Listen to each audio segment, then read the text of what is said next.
E aí, Bruno, beleza? Então, hoje eu vou falar sobre a série Pátria, que tem na HBO Max, e eu assisti depois da tua indicação, né, cultural sobre a matéria de Espanha, e eu me interessei bastante, eu assisti essa série, inclusive fiz várias anotações ao longo, né, da série, porque eu achei muito interessante e casa exatamente com a matéria.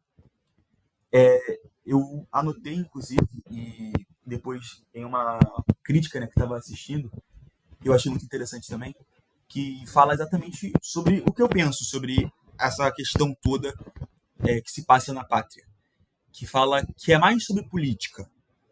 Essa série mostra de fato como as pessoas conviviam com o fato de viver em uma região separatista, e eu não estou aqui criminalizando o movimento separatista, mas sim vivendo ali, de fato, em um território de terror. Porque a série condiz exatamente com o que aconteceu na realidade, mostra o ETA, né, e como todo aquele cenário de terrorismo, porque inclusive o ETA ele é reconhecido como organização terrorista pela União Europeia, como que essas pessoas viviam com medo, com uma sensação de a qualquer momento levar um tiro e você desaparecer, né, e como você vai conviver em um território onde há um conflito além entre a própria organização terrorista e também o governo espanhol. Ou seja, a população basca fica ali, no meio de conflitos, tentando sobreviver e tentando, de fato, ter a manutenção da sua cultura. Bom, primeiramente é importante destacar a região geográfica, né, do País Basco. Fica primeiramente estabelecido ali na região norte da Espanha, perto da fronteira com a França. É uma região com sua cultura própria, né? Com a sua língua, com a sua cultura, com o seu jeito, com as suas normas, e que a Espanha, principalmente na era franquista, tentou censurar, silenciar, limitar essa população a uma cultura geral espanhola, né? Então, o País Basco, que sempre ali se diferenciou por meio das suas culturas, por meio das suas linguagens, seus idiomas, seu jeito de ser, do jeito espanhol, se viu ali numa clara tentativa de silenciamento histórico-cultural. Então, nesse contexto, já na década de 50, isso não me engano, tá? Eu não vou lembrar direito do ano certo, mas já na década de 50, se eu não me engano, já era o franquismo, se não for aí você me corrige, Bruno, na década de 50, mais precisamente em 1959, nasceu o ETA, né, que praticamente tem toda a sua ligação com a população basca.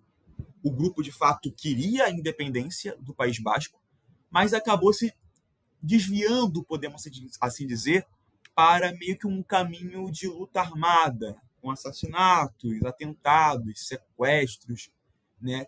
E é importante dizer que no início o ETA tinha forte aprovação popular. Inclusive você, Bruno, citou isso na aula. O ETA ele surge justamente numa tentativa de fato, colocar a população basca unida para defender os ideais da região. Mas acaba que o ETA, né, com o aumento da violência da polícia, do exército, dos militares de Franco, o ETA começa, então, a expandir as suas forças militares e adotar sua própria luta armada, né? Então, devido totalmente à questão da ampla violação de diversos caráteres humanos do regime de Franco, o ETA, então, começa também a falar, bom, se o Franco está utilizando a arma, nós também vamos usar a arma. Então, o ETA ele também começa a adotar as armas, adotar violência. E essa violência, ao longo dos anos, ela começa a crescer. E a crescer de uma forma tão exponencial, tão forte, tão, enfim, absurda, que a população mesma começa a falar, bom, para que vocês estão fazendo isso? Vocês estão matando nós mesmos, né? Então, a base do ETA, que antigamente era uma base meio que popular, ideais populares, começa a sair. A base do ETA de apoio populacional começa a se silenciar, começa a se retirar dessa base de apoio.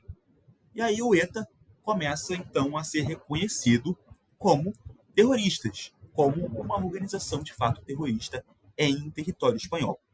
Tanto é que, como eu disse, né, a União Europeia reconheceu o ETA como uma organização terrorista. Inclusive, no filme, né, perdão, no filme não, na série, eu estava assistindo ela, é justamente nos primeiros episódios. É visto assim na TV, né? Os apresentadores falam, né? A protagonista, ela liga a televisão e está passando justamente a reportagem falando que o ETA parou de matar, né? Inclusive a própria protagonista, ela duvida que o ETA tenha ali pacificado, né? Ser pacificado. E quando ela liga a televisão, está passando uma reportagem em que o apresentador fala justamente que o ETA foi responsável por mais de 800 mortes, né? Entre 70 e 90, mais de 800 pessoas morreram só nas mãos do ETA. A série se passa em 2011, já depois da pacificação do ETA, e é impressionante como a série traz essa questão. Vocês veem com o filme, tá? A série traz essa questão toda à tona sobre morte, sobre perseguição, sobre inclusive divisão entre a população, não tão fortemente, mas há uma polarização, mesmo que um pouco que mínima. Enfim, e inclusive, como eu disse, o ETA ele acabou perdendo um certo apoio social e político. E a série, que se passa em 2011, de fato, ela crava. Em 2011, o ETA declarou o fim da violência. E só em 2018, depois ali de 56, 57, 58 anos, o ETA dissolveu-se oficialmente. Bom, essa série ela é baseada no livro de Fernando Aramburu, que é um renomado escritor da literatura espanhola, né? Inclusive, ele fala bastante sobre esse contexto, não à toa que ele serviu de inspiração para a série. E tudo muda na série, né? Agora trazendo mais a série em si, quando o ETA ele assassina o marido de Vittori, eu não sei pronunciar até hoje esse nome, eu não consigo, e que é a protagonista, né? Que é a esposa do assassinado. E meio que ela começa a justamente tentar verificar essas situações, ver quem matou, né? Ver quem matou o seu marido, né? Como que isso a afetou. Então, a série mostra como a protagonista, de fato, ela vai para descobrir quem matou o seu marido. A Pátria, né? A série Pátria mostra justamente também a transição do grupo de sua atuação armada para o ativismo político após, enfim, o abandono depois de, sei lá, 40 e poucos anos de luta armada. Bom, o que eu queria falar mais aqui sobre isso é como que a memória da população local é tão forte, né? Porque as pessoas, inclusive, quando a protagonista... Eu vou citar assim, protagonista, tá? Porque eu não vou saber expressar aqui o nome dela. Quando a protagonista, ela entra no ônibus, isso também nos primeiros episódios, eu lembro que foi uma cena muito marcante. Quando ela entra no ônibus, as pessoas falam assim, nossa, não é aquela senhora que teve o marido morto pelo ETA, nossa, como ela envelheceu, não sei o quê. Como a população se lembra, porque o marido dela foi morto em uma rua, literalmente numa rua aberta, né? E eu queria, inclusive, trazer um questionamento. Como que esse povo é capaz de perdoar esse movimento depois de tanta violência? Eu não digo perdoar, mas, bom, vamos manter os ideais separatistas, mesmo depois de um grupo que veio aqui e praticamente acabou, manchou com o nosso movimento de fato legítimo, que é um separatismo basco sem tanta violência. Bom, é isso. Eu acho que eu estourei um pouco dos 5 minutos, nossa, 10 minutos quase. E é isso, Bruno. Valeu e obrigado por ter indicado essa grande série.